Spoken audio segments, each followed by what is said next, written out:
Good morning, good afternoon, good evening. I never know how wide an international audience we have. Hello, my name is Jan Senzemir from the BOKU in Vienna, and I am the moderator for the April webinar for the MERLIN project. We are quite fortunate today to have Tom Buijse from the Deltares Stichting in the Netherlands. He's a specialist in fish-based assessment and ecological restoration of inland waters, and his research focus is on hydromorphological rehabilitation of rivers and tuning ecosystem restoration with other socioeconomic demands such as fishery management, flood protection, and navigation. Tom is going to be speaking about upscaling freshwater ecosystem restoration, the MERLIN approach. And since MERLIN methods are going to be now showcased for the first time. We also are lucky to have Daniel Herring and Sebastian Burke, who may chime in and answer questions at the end. Please use the chat and post your questions there. I will keep a record of all the questions and try to make sure we get to each and every one of you in the discussion period. So thank you very much, Tom. The floor is yours. Thank you, Jan. Okay, I will start to share my screen.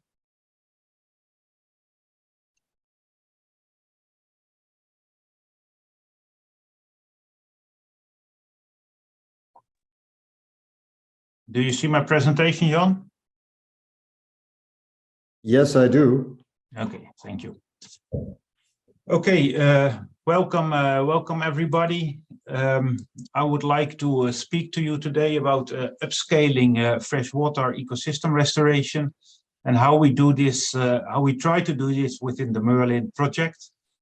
And the presentation is called Part 1 because we are now in just in month 19 of the MERLIN project, so 1.5 years underway.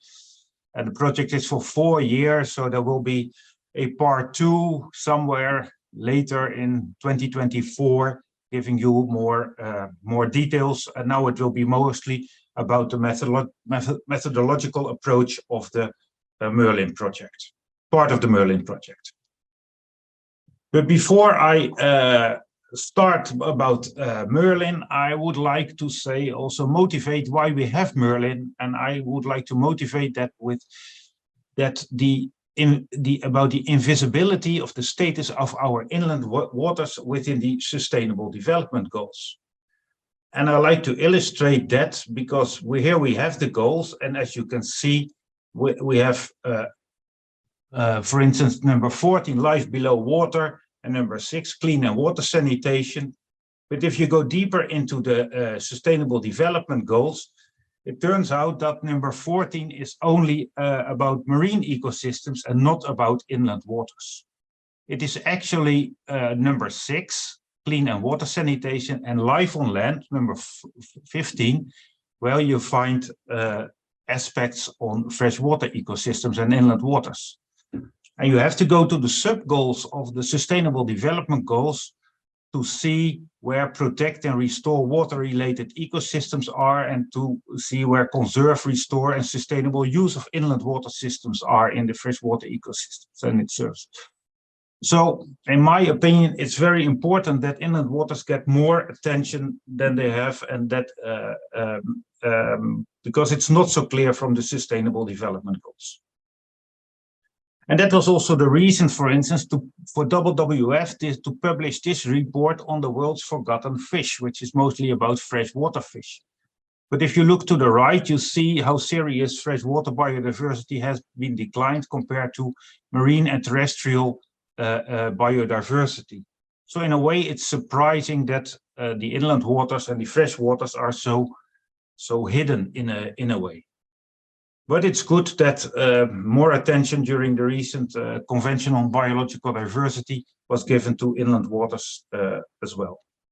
And lastly, to underpin this point, there was also in 2022 this State of Finance for Nature report by UNEP. And if you start to look in that document, you don't find fresh water, you don't find rivers, lakes, and inland waters. They're not mentioned. while it's about nature-based solutions. So I think that this definitely shows a motivation why we are working on the MERLIN project. Within MERLIN, we try to develop a roadmap for upscaling freshwater ecosystem restoration. The restoration is going on in our freshwater ecosystems, but it's going too slow and at a too small scale. So what is needed to upscale it? What we try to do within MERLIN is to combine tools, different tools from different disciplines, and to in that way see how those tools can be applied to the case studies within MERLIN, and then see also what improvement to those tools can be done later on, but also make the use of those tools to have a comparability among all the case studies we have within MERLIN. So to go through this scheme, we have a tool from the IUCN on the self-assessment on nature-based solutions, which is particularly useful for the implementation process. And we are making use of the Green Deal goals from the EU, which are predominantly on implementation impact. We have case studies within MERLIN, and we perform a gap analysis. So what is the status of those case studies now? And from that, design an optimization strategy for the future. And for that, we are applying the so-called SWOT approach: strengths, weaknesses, opportunities, and threats. And the result, the outcome of this are used in two directions. On the left hand, for an implementation plan, which is something which will be done within MERLIN. But within this presentation, I will focus on the regional scalability plans, which we develop for the mid to long term, so for the coming 1 to 3 decades. And we make use of case study boards, so external case study boards connected to MERLIN, and we have organized our case studies within clusters. I will show that at a later point. So first, the IUCN self-assessment for nature-based solutions. This has been developed recently, actually, or at the moment when we were preparing the MERLIN proposal, and they have this global standard for nature-based solutions, and they have developed a tool, a self-assessment tool, which we are applying now, which we have been applying for each of the case studies. And what is important with those nature-based solutions is that they do not serve a single purpose. They serve both biodiversity benefits, but also the benefits for human well-being. The self-assessment of the IUCN for nature-based solutions is composed of 8 different criteria, which you see here listed. It are the societal challenges, design at scale, the net gain of biodiversity, whether it's economically feasible, about inclusivity of the governance, the trade-off between different functions and different needs, whether there's adaptive management within the nature-based solutions, and then how to mainstream it and how to make it sustainable. And what you see here on the average column on the right side is how all the case studies, in a way, together have been they've been performing this self-assessment, and this was the outcome on a ranking from 0 to 1. What was how they have been doing, and what you see is that the economic feasibility is the biggest challenge, while a biodiversity net gain was the best criteria in the evaluation, which is not so surprising because most of the restoration has been taken place predominantly for biodiversity. But I will come back to it later that we need a broader scope for that. And This self-assessment is not only about this 8 criteria, but as you can see here, under these 8 criteria are 28 sub-questions going into more detail. So to illustrate a few of them about societal challenges, then it's asked, what are the pressing societal challenges, and prioritize them, and whether you understand those challenges well enough. For the design at scale, it asks also to look at context, whether context is affecting through a risk assessment, whether context is affecting the type of nature-based solutions that they have people in mind, and so on. It goes with all those sub-questions about different impacts of how to implement nature-based solutions. And again, on what you see on the right side is an assessment of one of the case studies for these criteria. And by coincidence, this case study was not scoring the best on biodiversity net gain, but that was because that case study is predominantly about flood protection and not so specifically about biodiversity in a case. What you also see is that for within one category, like a restoration design at scale, you see that 2 questions were ranked as okay, this is strong, this is good, but 1 question was only partial. So you get a more nuanced picture of the case study.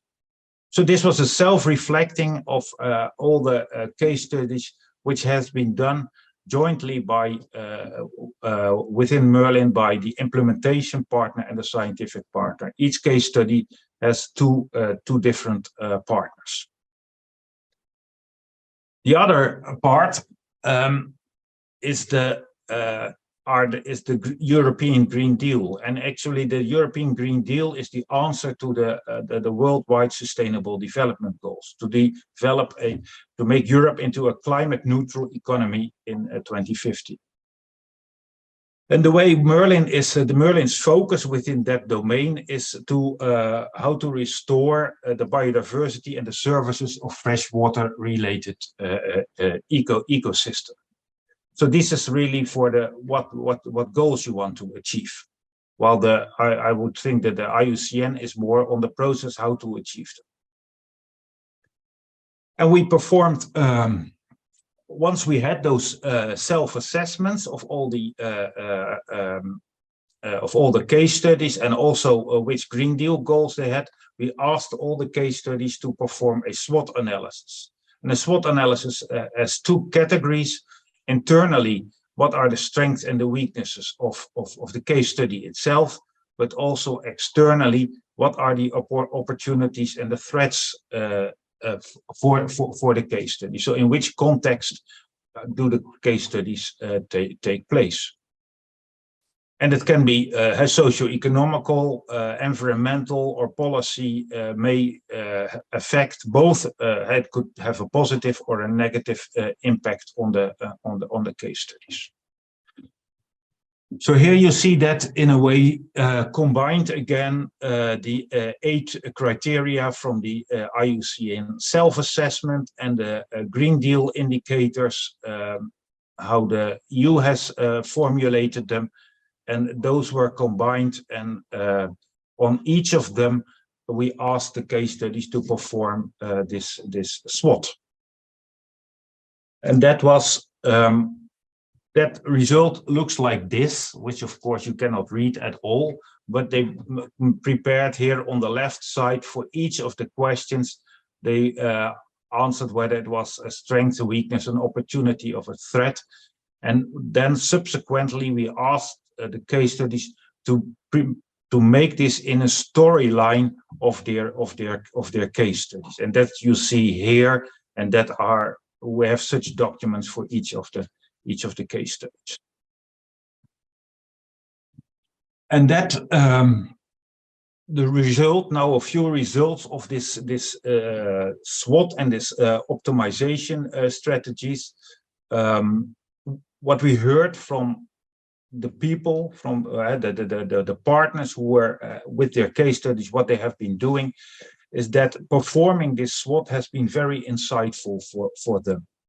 And it has given them a deeper understanding on, and this is again a grouping of the information from the IUCN and from the Green Deal goals on what multiple goals could be achieved within their case studies, with which stakeholders they should interact and how they could organize that process. Where there are technical knowledge gaps, so when they are thinking of the types of measures they would try to apply, how well they know about the effectiveness of those measures, how the funding could be organized, what are the economic benefits that could arise from the project, and what is the policy? How is the policy either creating opportunities or creating limitations? So by interviewing the case studies, the people got a broader perspective on their restoration, and it also gives them a feeling, hey, we have to broaden the team of how to work on our restoration, and it gives them on a whole a more knowledge and a better view of their case studies, also by interacting with each other and learning case study by case study. So in the report are all the four details. The report can be downloaded from the MERLIN website, but here are some generic conclusions on the individual optimization strategy. Perhaps an open door, but restoration is context specific. Copy paste is not possible, but success stories from similar type of conditions are very useful to help in other places.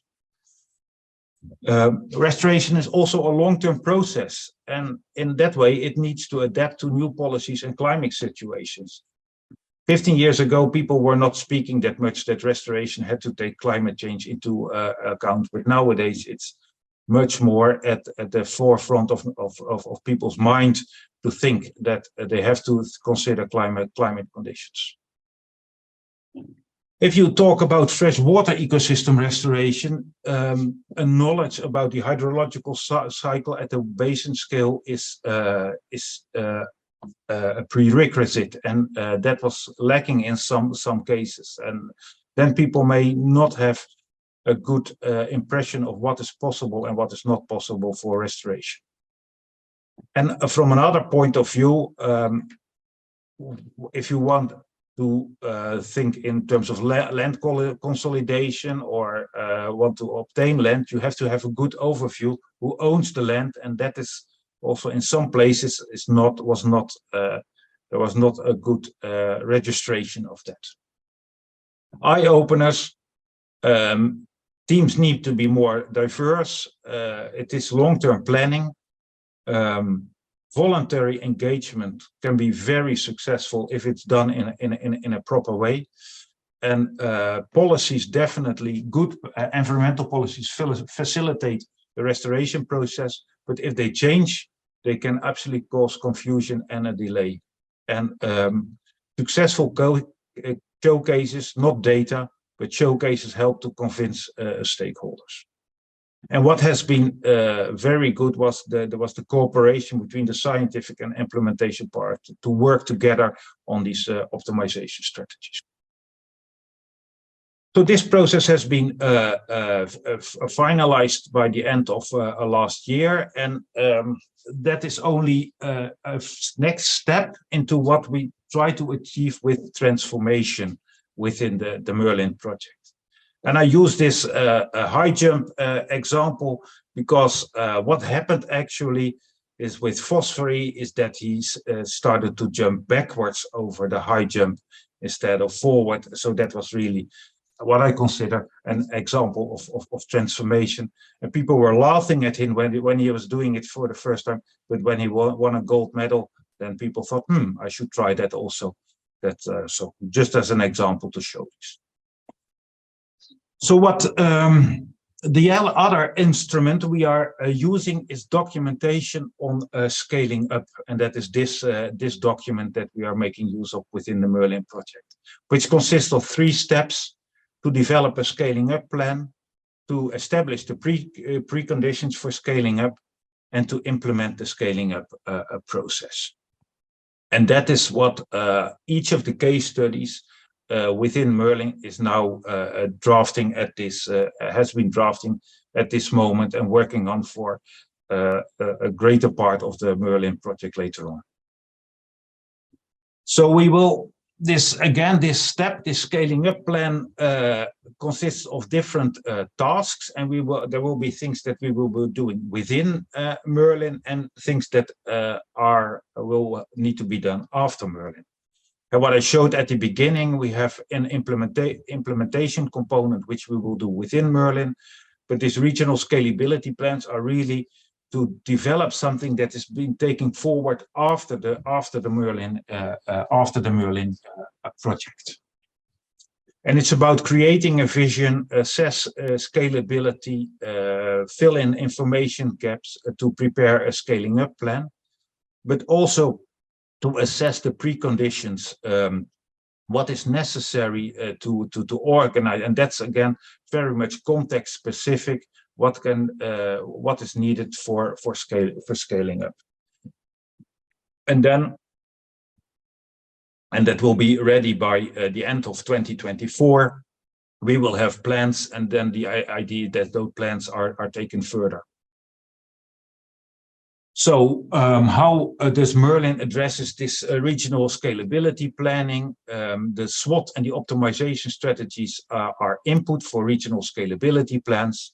So we asked now the case studies, whom should they target with those plans?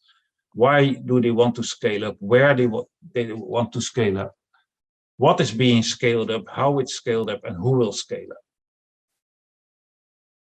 And that is addressed here in sub questions. So what is the vision for scaling up? What aspects on technologies or techniques or processes or tools, what aspects do you want to scale up? What opportunities do you see? And also with a perspective towards 2050, what is the applicability, also taking changes in a local and global thinking about how things might change in the coming decades into consideration. Then the what aspects, why to scale up, and there it comes back to the Green Deal goals. What are the main goals? What are the additional goals? And what are the expected benefits of scaling up? In terms of contact for biodiversity, for climate change, for and so on, but also with stakeholder engagement and with business opportunities. Then a description, of course, the where, the catchment, what is the area they are considering, and that is can be a stretch of a large river, or it can be an entire basin of a small stream. How to scale up, what are the responsibilities, with whom collaborative partnerships are needed, what funding is needed to scale up, and then lately which organizations are you thinking, who to involve, who funds, who implements, and who monitors. So this is at this moment actually we are preparing the draft, compiling the drafts from all the case studies in this respect. And now I'd like to show a few examples from different case studies to you. So what do they have, and how they might prepare these regional scalability. The MERLIN case studies are, we have 3 clusters. So we have a peatland and wetland clusters. We have a cluster on small streams and basin, and a cluster on large transboundary river. And at the bottom left, you see them situated in a hypothetical catchment. And on the right side, you see them positioned across Europe. And I think it's the diversity of these case studies, but also what they have in common and where they differ is where I think will be very useful to develop regional scalability plans and to learn from each other. So here are a few examples in that respect. This is the example from Denmark. It's on a peatland and a wetland restoration, and the ambition there is to restore natural hydrology on former agricultural land, and CO2 reduction is the main target, but also to improve biodiversity, inclusivity, that means cooperation with the farmers, and to create improve health and well-being. What is the scaling up in this respect is that they want to have 100,000 hectares by 2030. And what they are doing is they screening all the potential agricultural land for peatland restoration. So it's not that they choose every site that is suitable. So they select the good sites that are appropriate for peatland restoration. And they have the strength of this case study is that they have strong stakeholder engagement, and this ownership, it creates an ownership feeling among the local communities. And it's also very much on a voluntary basis. It's funded by the government, so they have a long-term funding to achieve this project. And you see an example on the right side for a small part, how it will result in changes in the water table. The second example I like to give is room for the Rhine branches from the Netherlands. Actually, what they have done in the 1990s was already a predecessor of a regional scalability plan.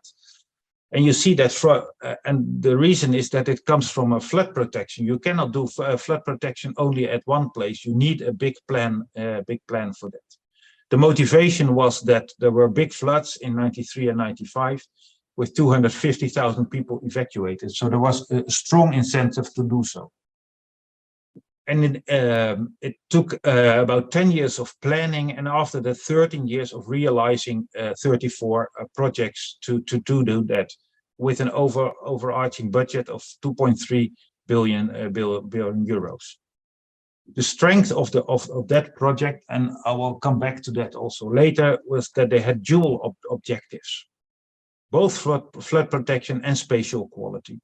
And this spatial quality resulted that a lot of measures also now benefit Natura 2000 and Water Framework Directive, and that it has improved biodiversity and also human well-being in that area.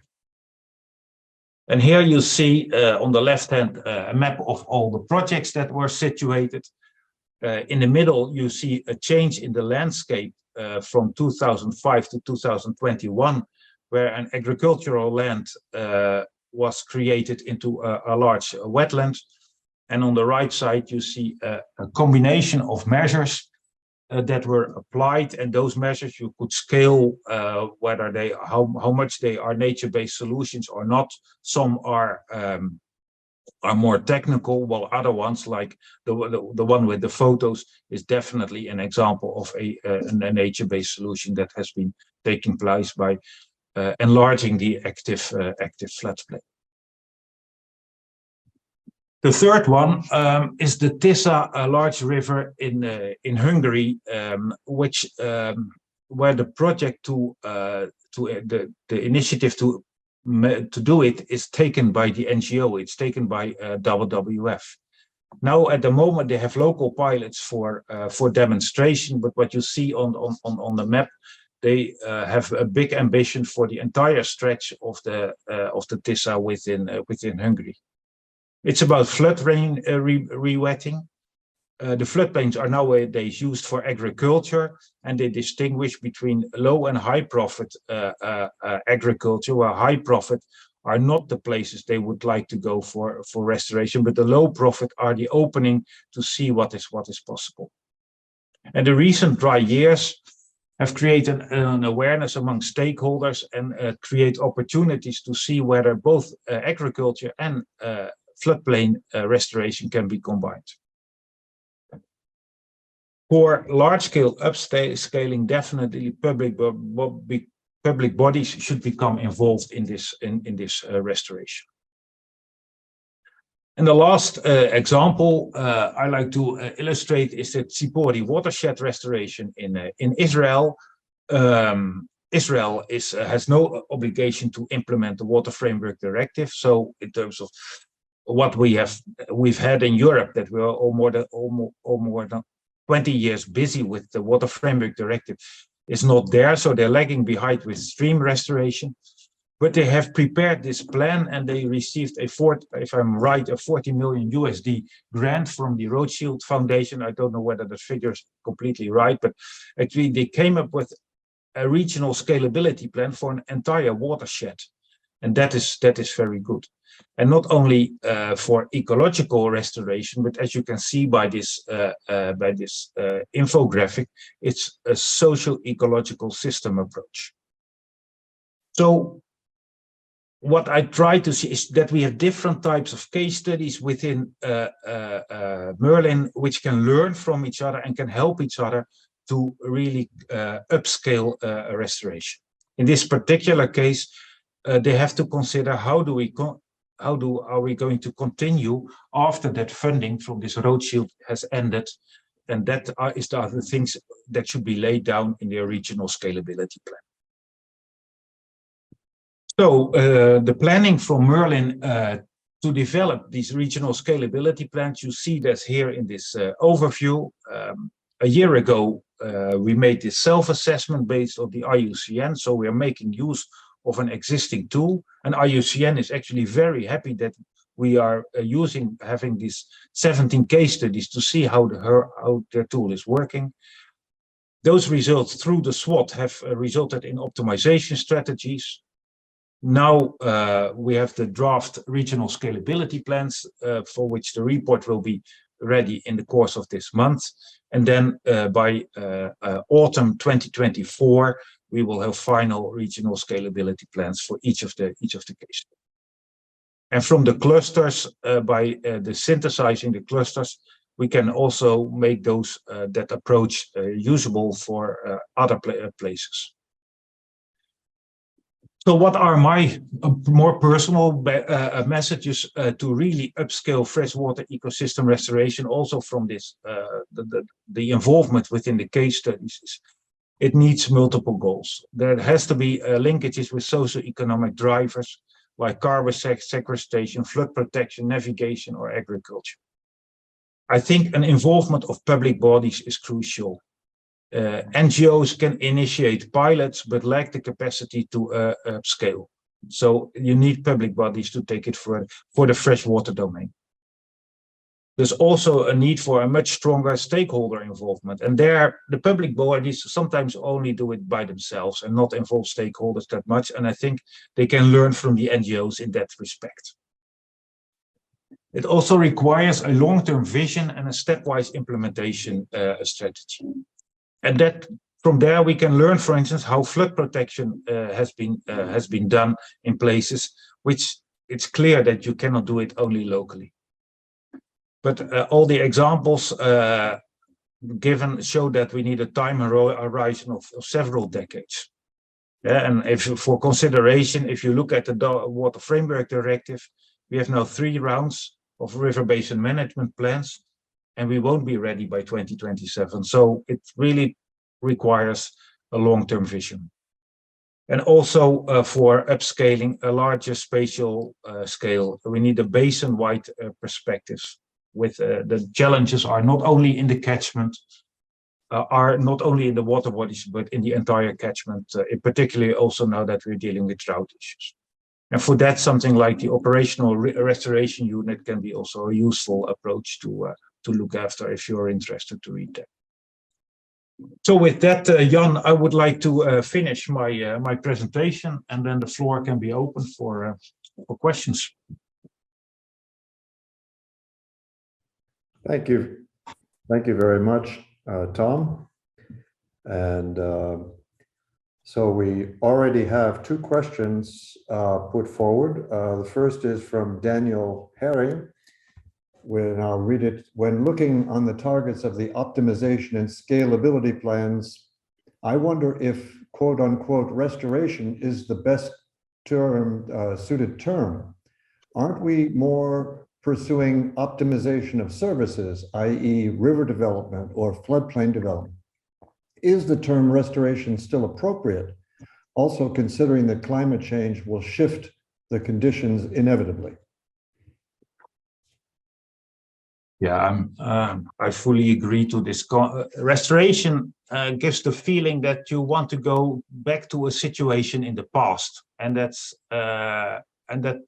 absolutely can put people on the wrong leg. I would say so. We have to have a forward-looking approach, and there the first two letters, the R and the E, may give a false impression. So I do not have the good word yet for this forward-looking approach, but and it's also that we see that things cannot be put back into the past with the changing conditions. So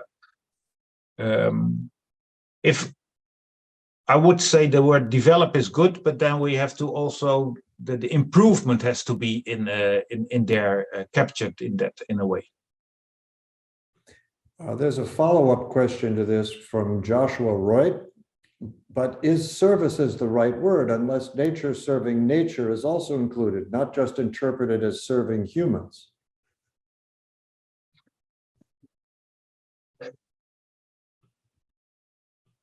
I think services is the right word, Josh. But that's our human perspective on it. I find it very good to distinguish between biodiversity and services.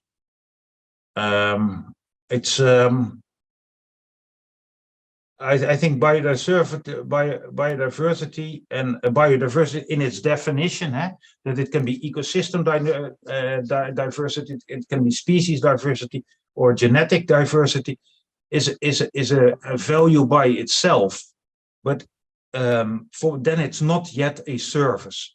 And I think when we want to use it ourselves, then I would call it a service.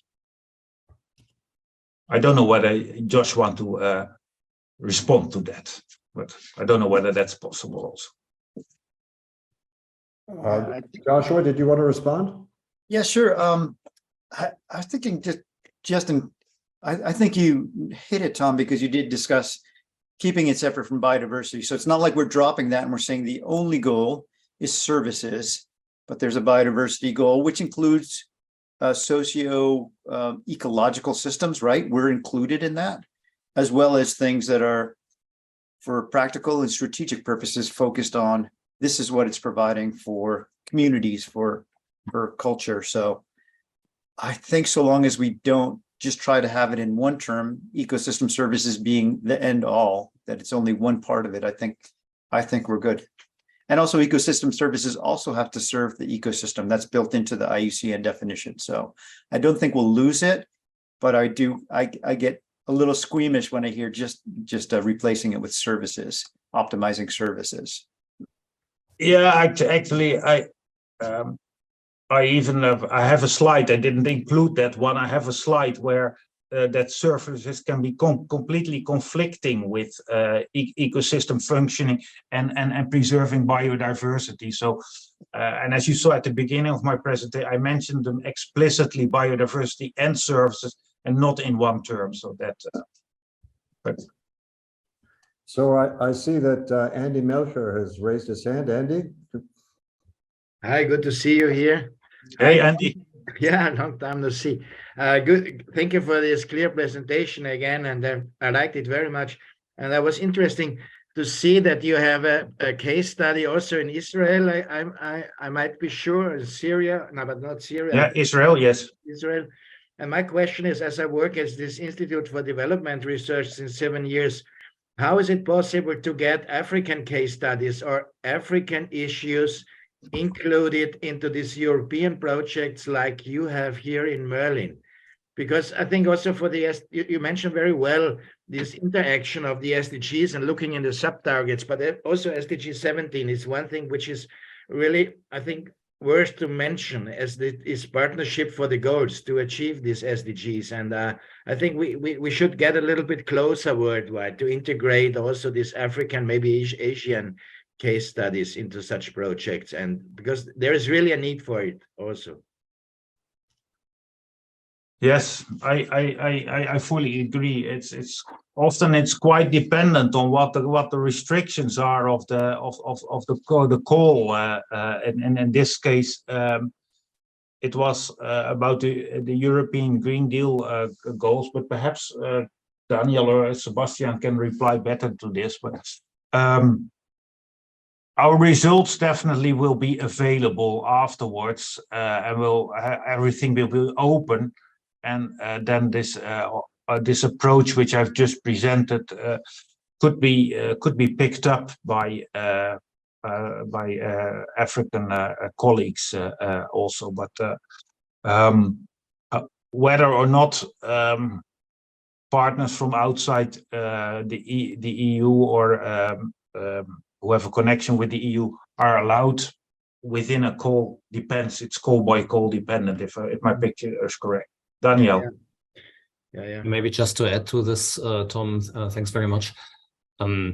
So in terms of Israel, they are associated, of course, such as Bosnia, so they're both associated countries, and the rules and also the data are not very different from Europe. So it's pretty easy to implement approaches there that are also common in Europe.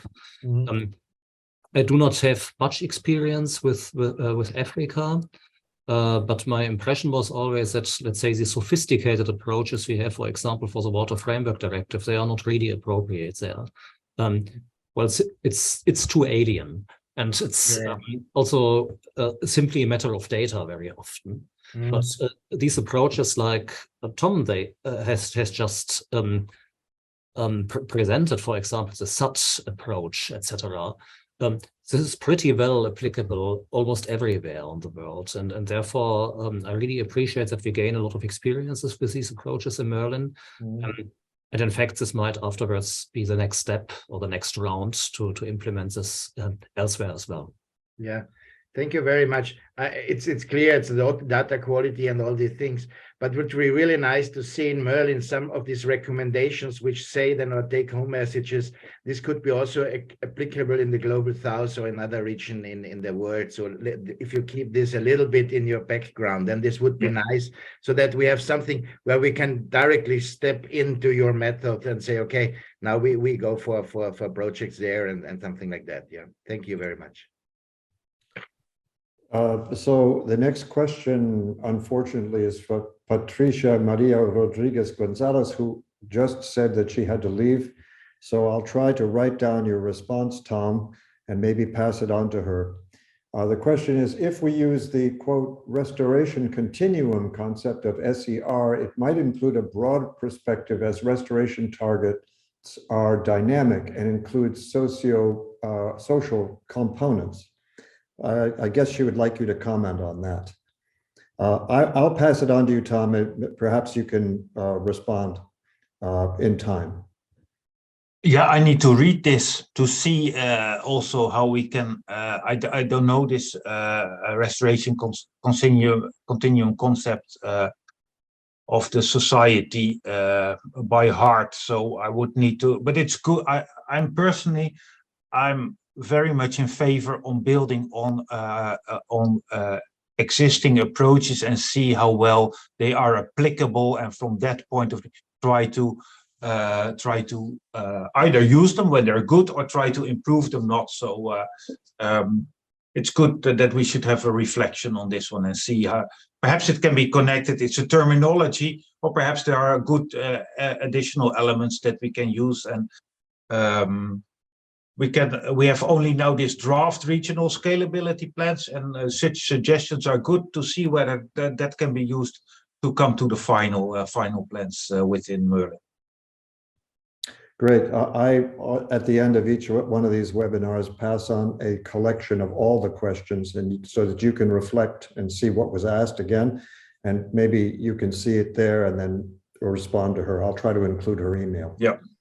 Okay, the next question is from Getachev Beneberu. I hope I'm saying that close to correctly. The question is, thanks for the information. You consider or reviewed, I guess it's, have you considered reviewed several case studies for the project? My question is, what new approach you are going to use, which is different from previous approaches? I believe I'm interpreting that right. What can perhaps he or she can mention what is meant with previous case studies? That's not fully clear for me. Can I respond? Please. Yes, you can speak. Yes. Yeah. By the way, thank you very much for the presentation. So my question is, you showed us some case study from Europe as well as from Israel. Yeah. So you have got some information or experience from this case study. So my question is, what kind of new approach you are going to use, which is different from the previous approach? I think what is new within MERLIN, at least for me, is the combination of the approaches. Is that this IUCN self-assessment is an assessment, and but by this regional scalability plan is making use of the results from that assessment, and the step in between that we then asked, okay, you have done this assessment, now consider, and then the SWOT analysis, which has both this internal and external looking on the case studies. From the interviews, we've had interviews with each of the case studies. And from those interviews, we learned that the case study partners got another look on their projects. And now by asking them to put this in a regional scalability plan, that definitely is not business as usual for each of them. Quite often they are still looking at smaller scales and shorter time horizons than what is needed to really come up with a large-scale freshwater restoration. Does that answer your question a bit? Yeah, thank you very much. Okay. So the next question comes from Sebastian Burke. It's, if the Water Framework Directive objectives haven't been able to be met in more than 20 years, why should any current endeavor be more successful? He can answer that question himself. I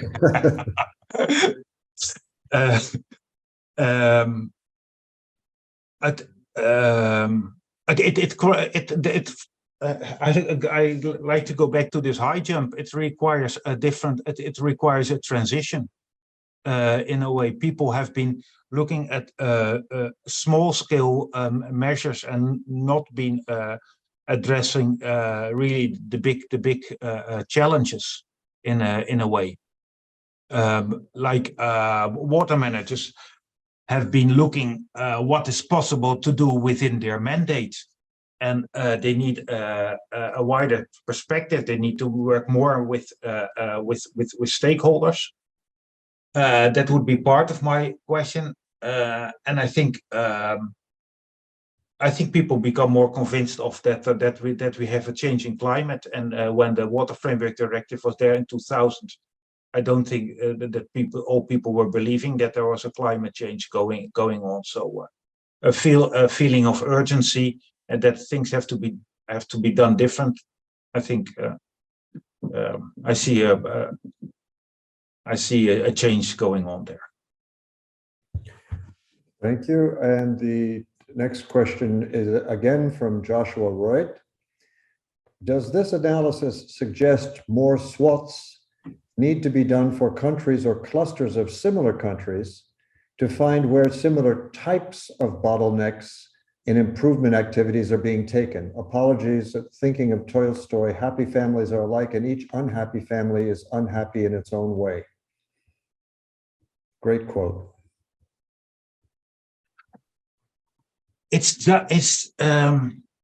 It's a bit like the Indonesian cooking, I would say. You have something like 8 different types or 10 different types of spices, but it's in the quantity that they are taking place that creates the difference in taste. And I think the list of what needs to be checked can be done very well, I think, with those two instruments. Although you could globally, you could say we take the SDGs than this European Green Deal goals, but how strong a certain aspect is, there is the difference, I think. So you have to nuance it by the you have to scale the problems. That would be my and then you get the indication of where the actions are needed. Mm-hmm. Does that a bit answer? Was that a bit clear answer, Jan, or not? For me, it was. Joshua is still here, so he can respond. Yeah, and I've got to run soon, but just thinking of where all the bottlenecks in restoration activities are, and I said use the word restoration because we're stuck for now, but yeah, I wonder if, like policy, there may be very different ways that policy is coordinated in a country, which ministers are involved, how they run their water basin authorities. So, but I like that concept that maybe there are only so many spices and we just need to figure out which need to be strengthened, and like, oh, Bosnia, you're going to be a lot like Slovakia, and therefore let's try to use a similar strategy for adjusting policy or permitting or engineering standards. So it's helpful. Thank you. And I'm sorry I have to run, but this has been wonderful, Tom. Thank you. And thank you all for. Yeah, just one sentence, Josh, before you run. I think our cluster approach that is helpful. That if I ask somebody from a peatland to discuss with a large river, it might be a nice discussion over beer. But then your question is, what can I do with your? And I think this cluster approach can be useful to make it applicable very much to other places. Yeah. I would just add that not only is it great to show the similarities across clusters, but we also, as a caution to our students, show how sometimes accidents are crucial in some of our success stories, so that you don't get a little too arrogant and realize sometimes luck has to be on your side. The one paper I published on the regreening of the Sahel in Niger, it was a coincidence of a collapse economically of the national government, which meant they couldn't send corrupt forestry agents into the field. And so finally, people were not cutting the trees down to avoid getting excessive fines from corrupt forestry agents. And that's when the trees started appearing again. That coincided with an NGO reintroducing a natural way of tree regeneration, and another NGO training the people in taking charge and actually restoring committees for managing trees, which hadn't happened in 50 years because of French colonial rule. So it was this wonderful coincidence. Yeah. That actually was part of the success. Yeah. Okay. Yeah. So wait. So Joshua has just left a nice note and has to run like many of us. I would say, thank you very much, Tom. Some people have it land on flat ground and it's easy, and you had the steep slope of trying to do a webinar when most people are headed for their Easter holidays. So congratulations on getting so many people to turn out. And thank you very much for taking your time to be here. There is Astrid, please correct me if I'm making a mistake here. We do have a May webinar, which will be the first Monday in May. Unfortunately, I can't be here. No. It's not the first Monday in May, because the first Monday in May would be the 1st of May, which is holiday in most of the European countries. Okay. So we will have a webinar on the 2nd of May, so on the Tuesday, and it will be held by Thomas Latke. He's working at an insurance company for the natural disaster department, and he will introduce the flood risk assessment software Quora, and he will also talk about insurance work in general. So Great. 2nd of May, but we will send around the invitations on time. Yeah, and there will be an announcement on the MERLIN website, which will also give a background on the speaker and the topic. So thank you all. Tom, I will be forwarding to you this list of questions. And I'll try also, I'm hoping I can get Patricia Maria Rodriguez Gonzalez's email address such that you might be able to respond to her. Yeah. Okay, yes, thank you. Okay, thank you, Thanks. everyone. Thank you. Thanks, Tom. Thank you. Have a lovely Easter holiday. Yeah, You too. Bye-bye. bye. Bye. Bye-bye.